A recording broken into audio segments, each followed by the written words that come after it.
mendiant aveugle était assis au bord du chemin. Amen, amen. Amen, amen. Amen. Il est dit qu'il y avait une assez grande foule.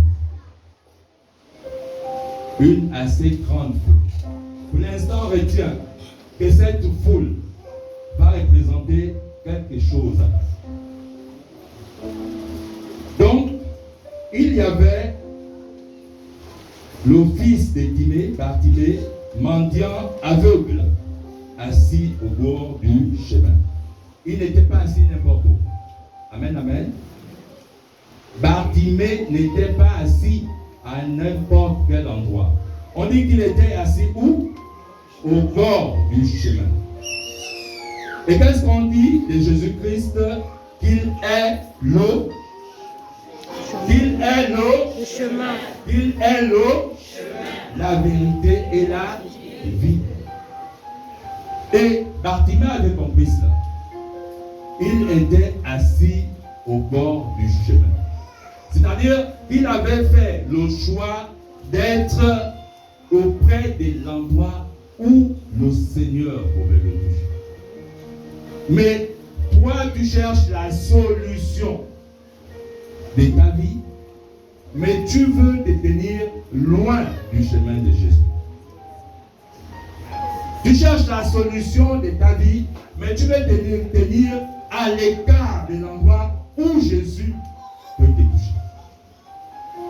Bartimée, lui, avait compris l'essentiel. Il était assis au bord du chemin. Et bien aimé, il faut comprendre une chose, il était mendiant et aveugle.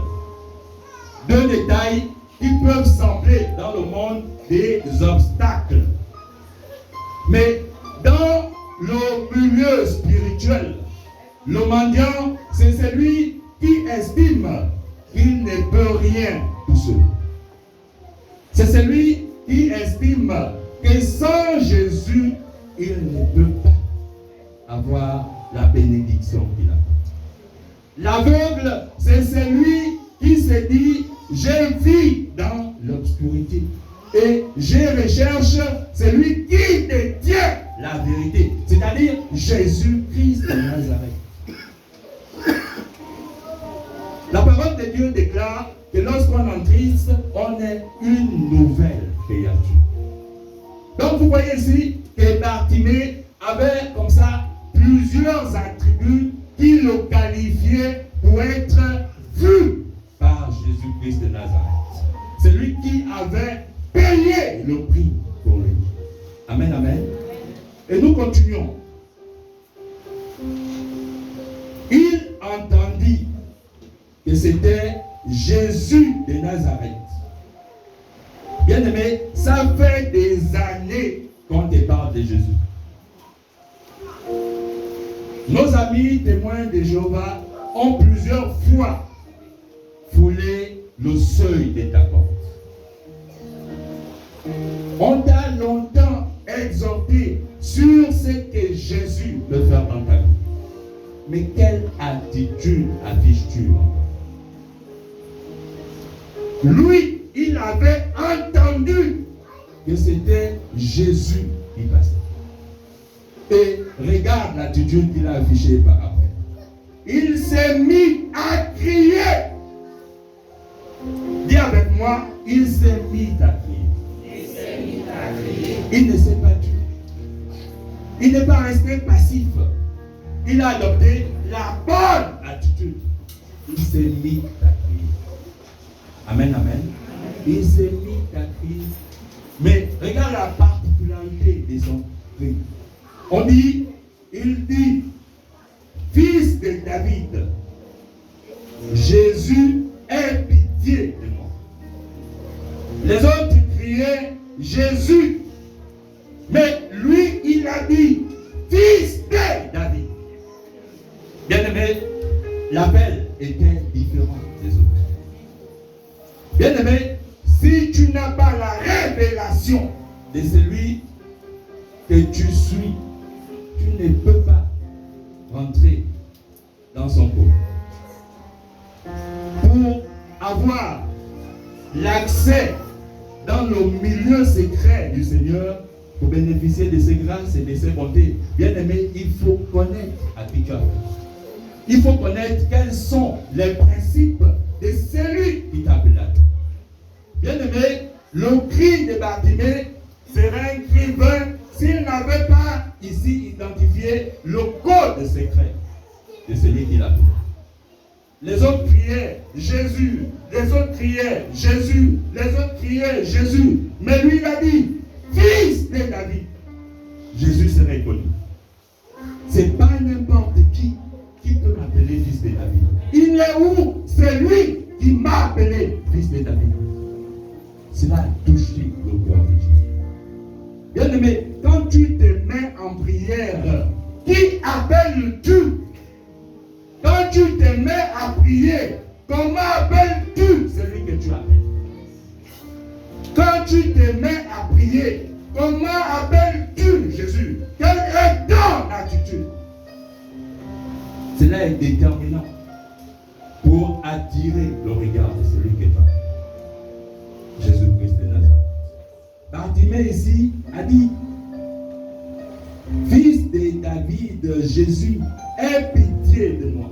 Moi, ce qui ici est assez valeureux pour Bartimée, c'est son humilité. On a dit qu'il était mendiant, il était aveugle. Et ici, il se reconnaît pécheur. Mais nous, dans notre attitude vis-à-vis du Seigneur, c'est toujours les autres qui sont responsables de ce qui nous arrive. Amen. Nous ne nous reconnaissons jamais comme des personnes qui méritent les sanctions qui nous reviennent. C'est toujours les autres qui sont responsables de ce qui nous arrive. Bien aimé, c'est le cœur repentant que Jésus recherche. Tu peux louer, tu peux adorer, tu peux sauter, tu peux faire des offrandes. Mais Jésus, lui, il regarde le cœur repentant. Et Jésus connaît le cœur de chacun. Bartimée, s'il avait compris, il avait la révélation du Seigneur. Bien aimé, il faut changer ta manière d'approcher le Seigneur. Connais d'abord celui que tu veux suivre. Et ensuite, mets-toi à sa suite et fais comme il veut que tu fasses. Bien aimé, si tu ne fais pas comme il veut que tu fasses, comme il veut que tu marches, bien aimé, il sera difficile pour toi de bénéficier de ses grâces. Il agit selon sa volonté. Quand il reconnaît sa volonté dans l'action de quelqu'un, mais c'est là où il vient agir. Bartimée ici l'avait appelé par son nom. Et bien aimé, l'essentiel arrive après. Parce que rappelez-vous que le thème c'est qui persévère jusqu'à l'exaucement. Et on nous dit toujours au verset 48, plusieurs le reprenaient. Plusieurs le reprenaient. Le plusieurs ici, il s'agit ici de la grande foule. Amen, amen. La grande foule. Dis avec moi la grande foule. Bien aimé, la foule est une occasion de chute pour le chrétien. La foule ici est l'élément qui peut t'amener au découragement dans la marche chrétienne.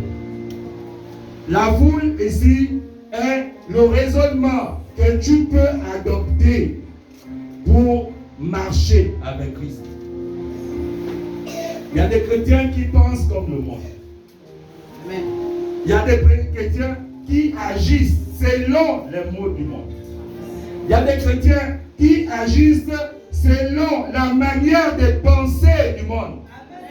Et bien aimé, je vais t'apprendre ce matin que la parole de Dieu déclare qu'il faut ne pas se conformer au siècle présent.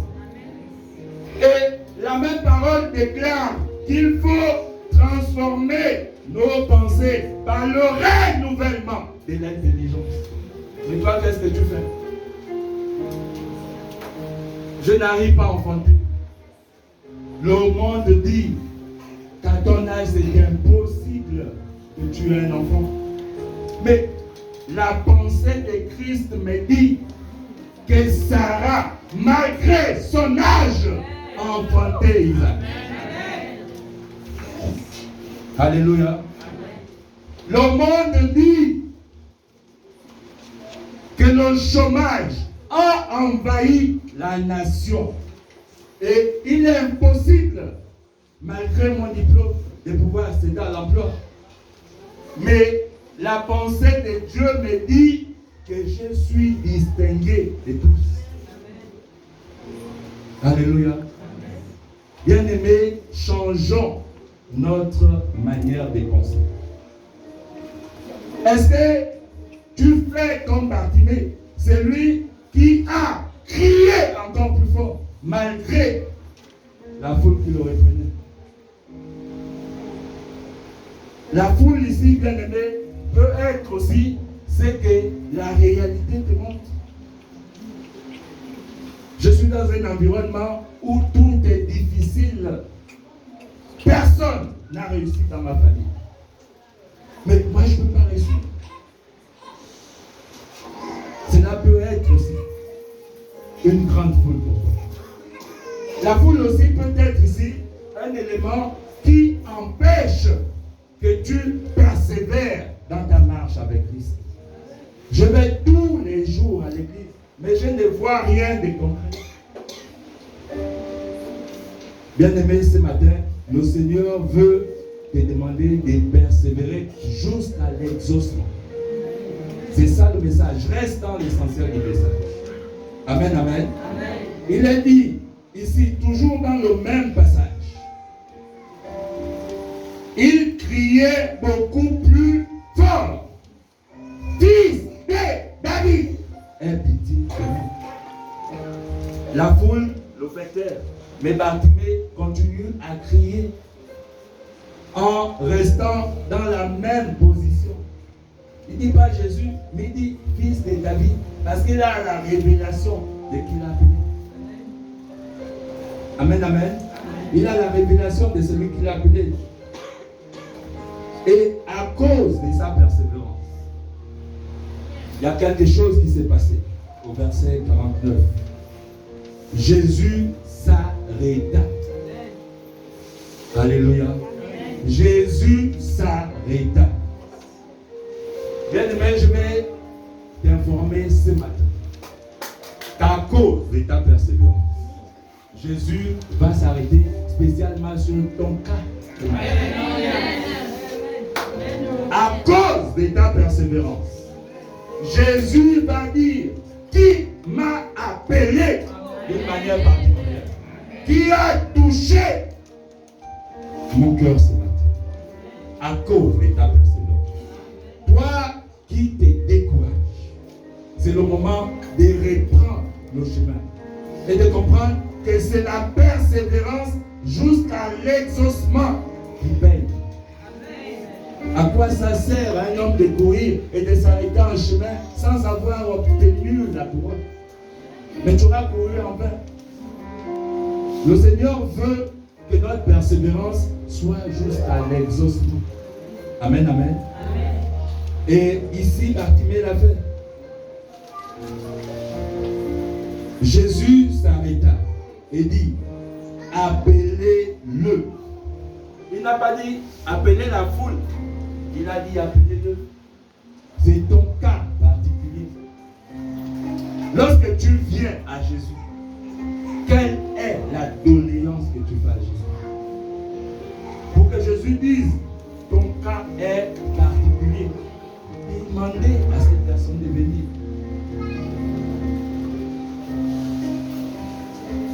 Verset 50.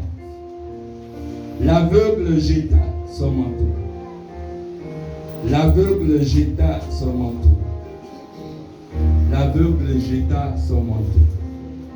Bien-aimé, le manteau de Bartimée avant qu'il ne vienne à Jésus était un manteau de pauvreté. Amen, amen. Le manteau de Bartimée avant qu'il ne vienne à Jésus était un manteau des mendiants. Le manteau de Bartimée, avant qu'il ne vienne à Jésus, était un manteau de misère. Bien-aimé, ce matin, il faut que ton ancien manteau saute de ton corps. Parce que si tu ne te débarrasses pas de ton manteau, comme Bartimée, il sera difficile pour toi d'accéder à ta bénédiction. Mais avec ton ancien manteau, tu ne peux pas être agréable à celui que tu veux approcher. La Bible déclare qu'il est saint et que nul ne peut l'approcher s'il est saint. Bien aimé, dans un état de péché, cela peut être le manteau. Quel est ton manteau ce matin qui t'empêche à véritablement entrer dans l'exaucement de ta prophétie? Tu es fatigué d'entendre des prophéties. Tu as allé chez Tina, les mêmes prophéties, tu les as écoutées. Tu es allé aux assemblées de Dieu, le prophète invité t'a redonné la même prophétie. Bien-aimé, est-ce que tu as essayé à un moment de faire le bilan de toutes tes prophéties? Est-ce que ça se recoupe? Est-ce que c'est la même prophétie? Maintenant, si c'est la même prophétie, est-ce que tu t'es posé la question de savoir, mais qu'est-ce qui ne va pas? Si Dieu l'a dit, en disant que c'est le Seigneur, c'est-à-dire que c'est chez moi que quelque chose ne marche pas. Ça doit être ça, l'attitude du chrétien. Bien aimé, la prophétie ne s'attend pas dans une attitude de passivité. La prophétie s'attend en étant dans la marche avec le Seigneur. La prophétie s'attend en étant dans le service. La prophétie s'attend en étant comme Marie au pied de Jésus. Amen. Mais toi, tu attends ta prophétie en croisant tes pieds, en regardant le côté par lequel le Seigneur va apparaître avec des bonbons. Bien aimé, si tu continues à penser comme ça, c'est que tu es dans un autre christianisme. La prophétie s'attend en étant dans la présence du Seigneur. C'est au pied du Maître que tu vas avoir la force de persévérer pour atteindre